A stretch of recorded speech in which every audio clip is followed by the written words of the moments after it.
Hi அஸ்லாம் வலைக்கம். Welcome to babies gallery. எல்லோரும் எப்படி இருக்கீங்க? அல்ஹம்துலில்லாஹ் இங்கே எல்லோரும் நல்லாயிருக்கும். இன்றைக்கி ஒரு நைட் டின்னர் விளாக் தான் பார்க்க போகிறீங்க. ஆமாங்க, என்ன சாப்பாடு, காலையில் என்ன செய்யலாம், மதியானம் என்ன செய்யலாம், நைட் என்ன செய்யலான்னு இப்படிங்கிறதே ஒரு தாட்டாக இருக்கும். இன்றைக்கி நான் சப்பாத்தி சன்னா மசாலா தான் வைக்க போகிறேன். சப்பாத்தி எங்கள் சிஸ்டர் தான் பிணைஞ்சிட்ருக்காங்க. இதை நம்ம 1 ஹவர் நம்ம முன்னாடியே நம்ம பிசைஞ்சு வச்சுட்டோம்டா அது நல்லா சாஃப்டாக இருக்கும் சப்பாத்தி. இன்றைக்கி நான் சன்னா தானே செய்ய போகிறேன். சன்னாவை வந்து நான் மதியானமே நான் ஊற வச்சுட்டேன். ஏன்னா லஞ்சு முடிஞ்ச பிறகு நைட் டின்னருக்குள்ளே வேலையை மதியானமே ஸ்டார்ட் பண்ணிட்டேன். கொண்டைக்கடலை ஊறினா தான் நல்லாயிருக்கும். அதுக்கு தேவையான தக்காளி, பச்சை மிளகாய், கேரட்டு போட்டு ஒரு வெஜ்ஜு குருமா மாதிரி தான் இன்றைக்கி நான் செய்ய போகிறேன் சன்னா.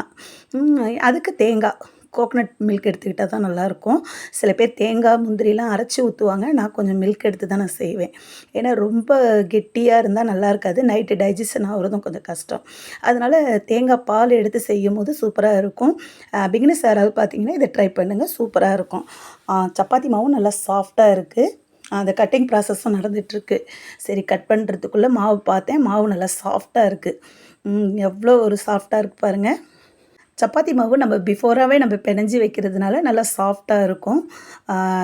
இன்றைக்கி நான் கோதுமை பரோட்டா மாதிரி தான் நம்ம செய்ய போகிறோம். சரி, அது கொஞ்சம் நேரம் வெயிட் பண்ணிட்டோம். நம்ம சன்னா வச்சுட்டு அதுக்கு பிறகு நம்ம இதை திறந்து பார்ப்போம். சன்னா நல்லா ஊறியிருக்கு. மதியானம் ஊற வச்சதுனால நல்லா சூப்பராக கொண்டக்கல்ல ஊறியிருக்கு.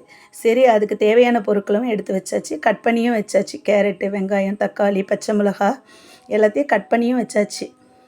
கேரட் பார்க்கும் போதே எவ்வளோ சூப்பராக இருக்குது. சன்னா மசாலா ஆஸ் யூஸ்வல் எல்லோரும் செய்கிற மாதிரி தான். ஒவ்வொருத்தங்க டிஃப்ரெண்ட் ஸ்டைலில் செய்வாங்க. நான் என்ன செய்கிறேன்னு சொல்லிட்டு பாருங்கள். கொஞ்சமாக ஆயில் போட்டுக்கோங்க. ஆயில் நல்லா சூடாகட்டும். பிரிஞ்சலை, பட்டை, கிராம்பு இது போட்டுக்கோங்க. போட்டுவிட்டு அன்னாசி பூ அது இருந்துச்சுன்னா அது 1 போட்டுக்கோங்க. கல்பாசி, சின்ன கல்பாசி இருந்துச்சுன்னா அது ஒரு 2 கல்பாசி போட்டுக்கோங்க. ஆனியன் போட்டுக்கோங்க.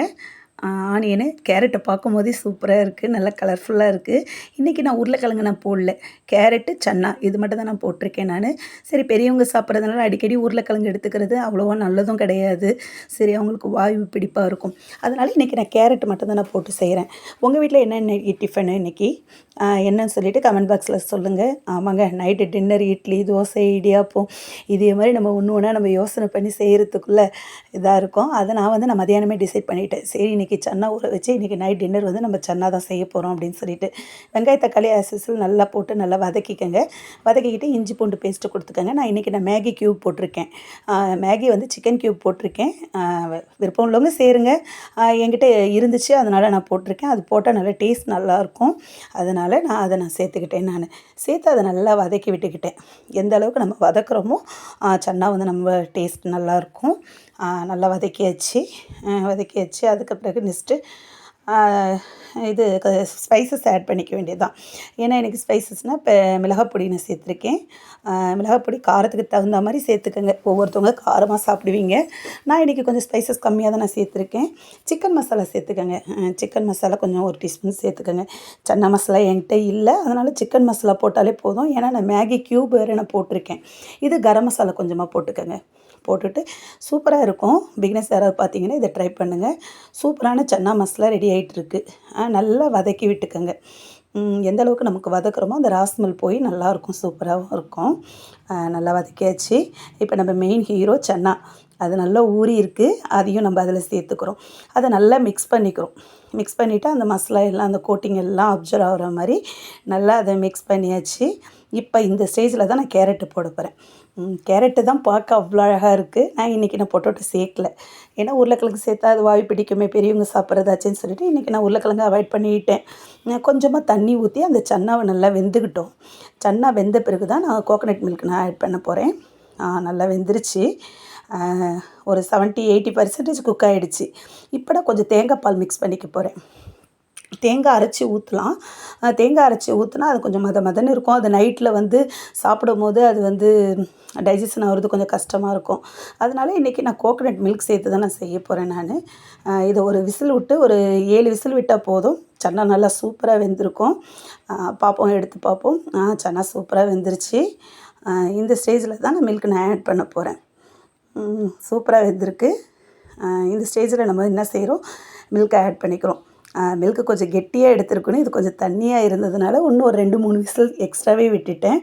நல்லாவும் இருந்துச்சு. நல்லா சாப்பிட நல்ல கிரேவி சூப்பராக இருந்துச்சு.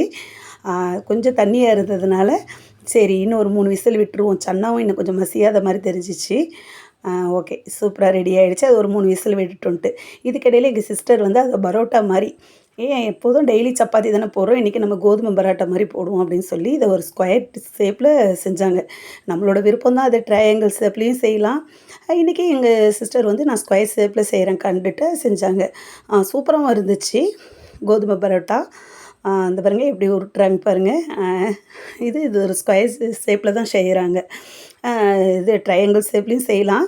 அவங்கவுங்க விருப்பத்துக்கு தகுந்த மாதிரி நம்ம உருட்டிக்க வேண்டியது தான். பரோட்டா போடுறது நிறைய வெரைட்டியில் செய்யலாம். அதுவும் வந்து நம்ம கோதுமையில் செஞ்சு சாப்பிட்றதுனால உடம்புக்கு ரொம்ப நல்லது. மைதாவை கொஞ்சம் அவாய்ட் பண்ணிக்கிட்டு எப்பயாவது மைதா சேர்த்துக்கலாம். அது கோதுமையில் சேர்த்து செய்யும்போது அது நம்ம பெரியவங்க சாப்பிட்றது, சின்ன பிள்ளைங்க சாப்பிட்றது எல்லாருக்குமே அது ஒரு ஹெல்த்தி. எவ்வளோ ஒரு ப்ளஃபியாக இருக்குது பாருங்கள். நல்லா அது பிசைஞ்சு ஊற வச்சதுனால கோதுமை பரோட்டா சூப்பராக இருக்குது. எவ்வளோ கோல்டன் ப்ரௌனாக நல்லா சூப்பராக இருக்கு பாருங்கள். அதை பொறுமையாக நம்ம வாட்டி எடுத்தாச்சு. சூப்பரான கோதுமை பரோட்டா ரெடி ஆகிடுச்சு. நம்ம சன்னா எப்படி இருக்குன்னு பார்ப்போம். சன்னாவும் சூப்பராக ரெடி ஆகிடுச்சு. அந்த தேங்காய் பால்லாம் நல்லா வற்றி எவ்வளோ சூப்பராக இருக்குது பாருங்கள். சன்னா மசாலா சூப்பராக ரெடி ஆகிடுச்சு. அந்த வெஜிடபிள் சேர்த்துக்கிட்டு நம்ம இந்த கோதுமை பரோட்டா சாப்பிடும்போது சூப்பராக இருக்கும். நைட் டின்னருக்கு ஒரு ஆப்டான சப்பாத்தியும் கோதுமை பரோட்டாவும் சன்னா மசாலாவும் சூப்பராக ரெடி ஆகிடுச்சு. இது மாதிரி என்னோடய சேனல் இன்ட்ரெஸ்டிங்கான வீடியோ நீங்கள் பார்க்கணுன்னா என்னோடய சேனலை லைக் பண்ணுங்கள், ஷேர் பண்ணுங்கள், சப்ஸ்கிரைப் பண்ணுங்கள். நான் என்னென்ன வெரைட்டி செய்யணும்னு சொல்லிவிட்டு கமெண்ட் பாக்ஸில் சொல்லுங்கள். லைக் பண்ணுங்கள், ஷேர் பண்ணுங்கள், சப்ஸ்கிரைப் பண்ணுங்கள். தேங்க்ஸ் ஃபார் வாட்சிங்.